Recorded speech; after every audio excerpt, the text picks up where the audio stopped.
that you said that this, to become this, was in your heart and mind from ages ago, from your childhood. Yeah. Tell us about that. How did that even happen? My faith. I was born in a middle class, upper caste family. None of them are religious or not even that great believers. They're not their God, whatever, and all that. And we were two kids to our parents, me and my brother. We both were identical twins. But also extremely different people, I think, altogether. And as a kid, I was always, I don't know why, what triggered it, no clue about it, honestly. But I grew up studying mythology and scriptures, not only Hindu, but Bible and whatever I could find, whatever I could lay my eyes on. That was the space I lived in. I did not have friends, and I never actually, honestly, felt unhappy of not having friends. I was mostly with myself, either reading or just being with myself, walking in or whatever, but not many friends also, because I think I felt safe having friends. There was also constant judgment, the way I talk, walk, everything. That was also there. Also, till my 7th standard, I studied in Nalgonda, not in Hyderabad. But that was actually, interestingly, studying in Nalgonda, a very small, semi-rural or semi-urban, whatever setup. It was quite a safe school otherwise. The moment I moved to Hyderabad, it was different otherwise. But from that very young age, I grown up telling my mom and dad, like, you have your elder son, he'll do whatever you want to do. Don't ask me to do this, do that, and all that. I want to go up and become a monk. That's what I told my parents. Not knowing what even the idea of I want to be a sannyasi. That was what I used to tell my parents. My mother, whenever she used to feed us and send us to school, like, I don't want to go school, no, because I can go become a sannyasi. I don't get school education and all that. So that was as simple and plain. And then I grown up and then came to Hyderabad. We shifted to Hyderabad merely in quotes on for education, my both parents, and we shifted to Hyderabad.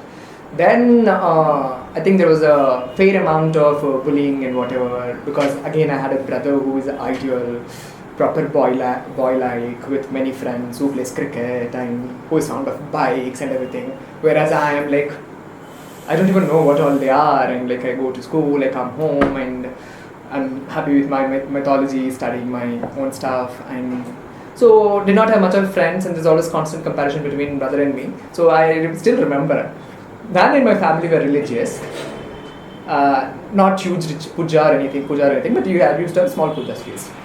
So morning and evening, couple of hours, I used to simply get into that puja room with whatever the idea of performing puja, and I used to be there. I used to actually feel very safe. No one is saying anything to me, no one is going to interrupt me in this time being with myself. Because certainly it is whatever sacred space, people are not supposed to interrupt you, they don't interrupt. So it was a good, nice space for me. And I used to sit in and like, wow, like close the puja door and like, wow, this is good. No one is going to call me, no work, no one is going to send me out, my brother is not going to yell at me, or nothing like that. So that was my affair till I was in school, I think. Then after school, my father wanted both of us to be doctors. Like, he couldn't be one, so certainly, of course, your children can be one. I said, no, I can't. I by any means can't. Not interested in biology or biological sciences by any means. I'm not doing it. So it was a huge thing. And my brother, of course, took up medicine. And then, okay, he's doing it, no? Now I can go to whatever I want to do. I always looked at my brother like, yeah, he's your ideal son, he'll look up to you. You can look up to him. Me, I'm like, you can let me go. So they also prepared themselves. Yeah, he's anyway a different one, or whatever he'll do, whatever he wants to do, he never listens to us kind of thing. So fine, I'll go on. So then I did my +2 and then got into Nizam College with BA Economics. With my dad still regrets it. Everything started in Nizam College. Like, I shouldn't have admitted you in Nizam College. Like, yeah. So then I was doing my first year. Then those were the time after I joined my graduation. Also, I was just started exploring my sexuality or thinking about it or trying to read about it. And interestingly, it was my brother who actually first told me the word gay. Like, I was 18 in graduation first year, I think. So he's the movie buff, he goes to movies and all that. He comes from a Bollywood movie and he tells me that there is a movie in which, a guy loves guy and they're called gay. I'm like, really? Is there something like that? Was my expression to my brother. And then he taught me how to use the computer so that I can go and Google and all that. So I Googled and I read whatever, and it was just, I never told him also, but I was just figuring it out, trying to think, read and know about myself and learn about things and all that before I tell anyone or talk about it to anyone. It was second year. I was at a point where I wanted to tell my brother or whatever and all that, but life has a different turn or whatever, different surprise for you in its own way. My brother killed himself in his medical college. I was doing his medicine, and he killed himself in his hostel. So that was a good blow, I think. Then, so after his death, it was quite a thing. My dad asked me, why don't you leave your BA in between second year it is, go back, study medicine again. I'm not doing it. I mean, it was quite an emotional state of affairs, but still I won't, or I can't. That way I've been very stubborn, I believe, or a very difficult child. So after that, I got into activism and all that, but at serious level, working with Sajia, CCC first was my first experience. Professor Kodandram was the first person I started working with in college. He was my political science teacher in college, so that we all started. Went on, worked with communities and all that, and I also actually, to join my BA and all that, another interesting story I told my parents was that they were very like, no one did BA in family, what you're going to do with yourself in your life after BA? I'm like, I'll write civils. That was another story I told them, that, oh, good, you can go join study and all that, certainly, because I said I'll write civils. After my second, third year, you see, I don't think I'm going to do that.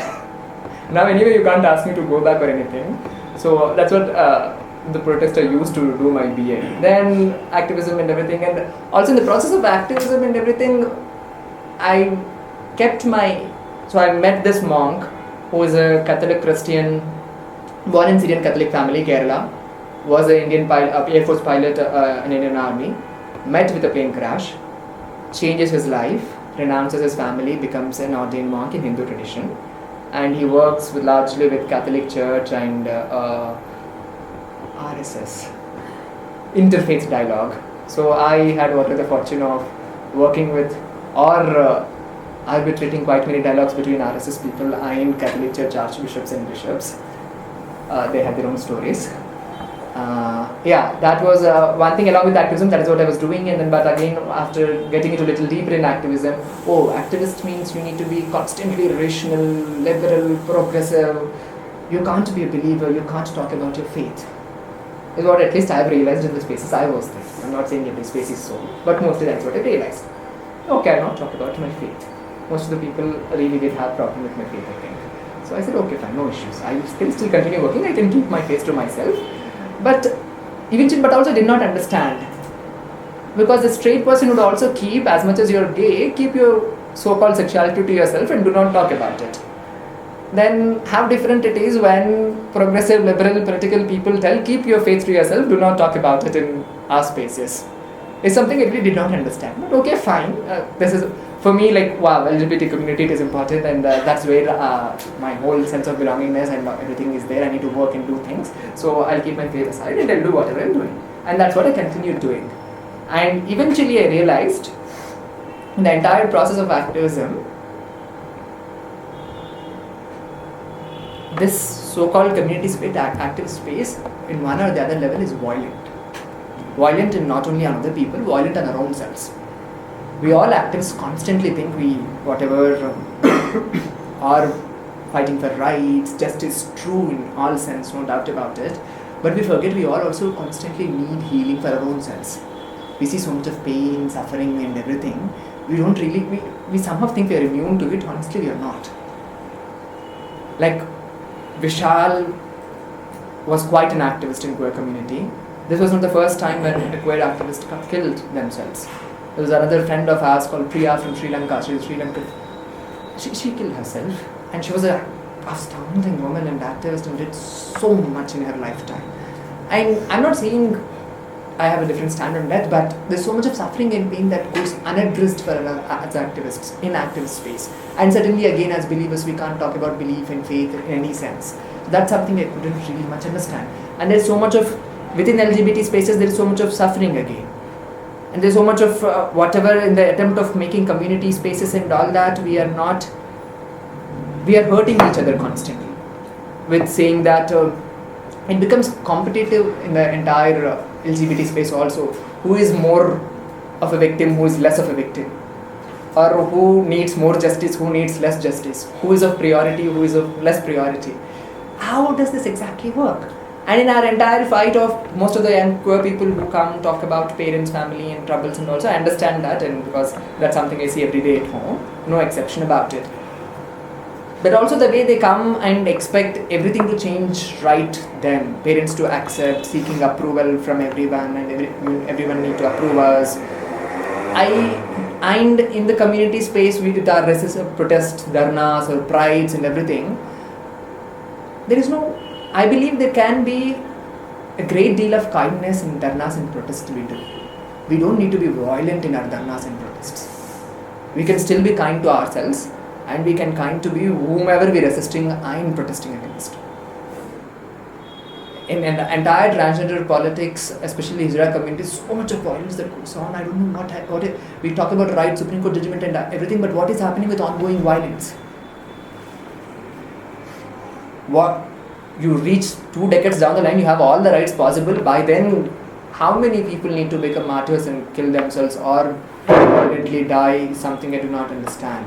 So that way, I kind of really lost that. Do I want to be in this activist space this way? And also saying that I won't talk about my faith and everything. I wanted to take a break. Say I'll sit back, think about these things. And last year I'm stepping back, and I didn't know how long it was. I said, oh, at least I'll take a week break was in my head.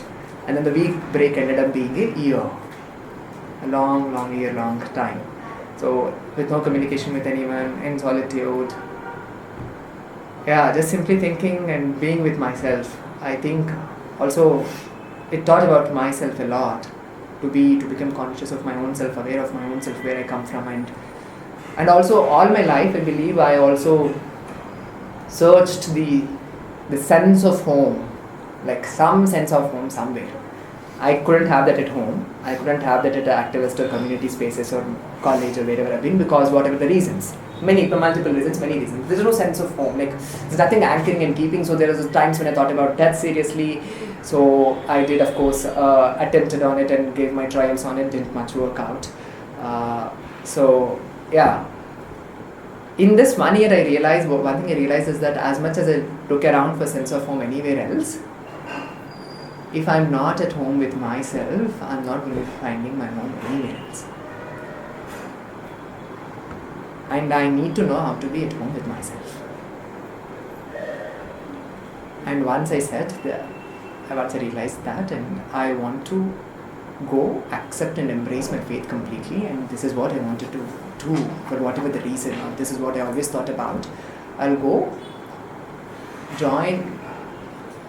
I mean, again, when I say Buddhist monk in Buddhist community, a lot of the people think, oh, Buddhism, quite rational, progressive, liberal religion, and all the police and all. There's enough mess in Buddhism that one wants to look at if they are willing to look at it. There's enough patriarchy, there is enough conservative orthodox understanding, and there are monks who also told me, of course, how should I not talk again? How should I not move my hands and walk and all that. So there's enough in that also. So if one looks at saying that there are issues and problems, there are everywhere, because Buddhist monks and nuns don't come from anywhere else, they come from the same world. They don't come from, in our Buddhist 8 realms of godly realm or whatever, they come from the same world. So we have our own mess to deal with. So finally I decided I'll go and I'll join, and I was fortunate enough to find a very interesting mentor in the way. So my path led to a woman Buddhist in Palampur. She is called Tenzin Palmo. British woman who came to India when she was in 1970s. She was 20 when she travelled from UK on a ship, landed in Bombay and went up in Himachal, got ordained when she was 21, and then she started living with monks in a monastery. But of course she's a woman and a white woman. They're all Tibetan men, Tibetan monks, So they were like, go do that, go do this, cook for us and all that. So they are studying, they are practicing. She did not have much of an opportunity of studying and practicing. She couldn't really much stand that. This is not something I'm going to take.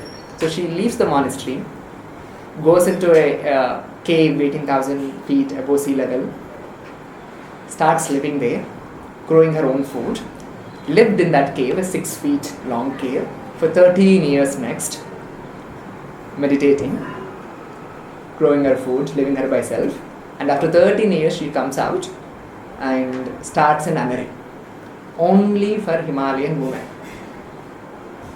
No white people are allowed, no men are also allowed, but for Himalayan women, where they'll get who are interested in Buddhism, who want to become Buddhist nuns, they'll get equal opportunities to study and practice Buddhism.